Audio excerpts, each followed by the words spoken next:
In a holding company, your basic role is to basically own shares in companies and to help those companies develop and become greater companies and better companies.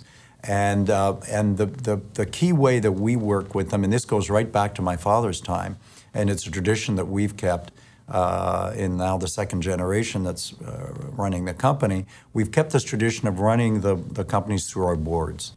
And we therefore think this board principle is very important. The boards are responsible ultimately to the company as a whole, to its shareholders, of course, but also to its employees and to just the customers and everything that's around that company. It's a whole that counts. So if you take the board, what we like to do is have our own officers sit on those boards.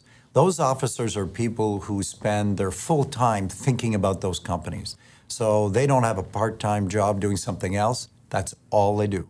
They focus on the company at hand. That brings me to the management. Usually in the management side, we tend to have only the CEO on the board, and we tend to have other officers that come and present so that we get a sense of the breadth of the company and the different officers that are doing the work for us. The third element then becomes the outside directors.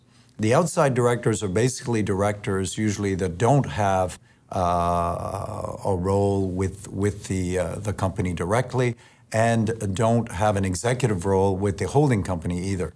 So that way you get outside input. Now some of those outside directors, this is where it gets a little more complex, also sit on the board of the holding company, i.e. on the board of Power Corporation, to take an example.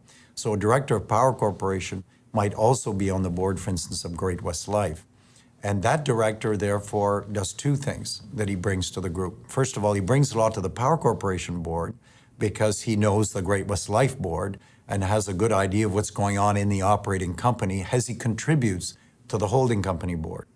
Then when he goes on the Great-West Life board, he's also able to contribute because he has a good sense of what the controlling board is thinking of in terms of its perspective of the values that should be driving the Great-West Life board, as an example. And then the other group that are these outside directors are outside completely, and they bring, again, a fresh look, an outside look. And I think the real magic of our group is that we've been able to ally these four elements together. And I think it's the bringing in and the orchestrating, in a sense, like a conductor, being able to conduct all these people together to get the best sound, the best music, if you want, as an analogy, that you can get. And then you get, I think, better outcomes for the company ultimately, and that means for the employees and the customers.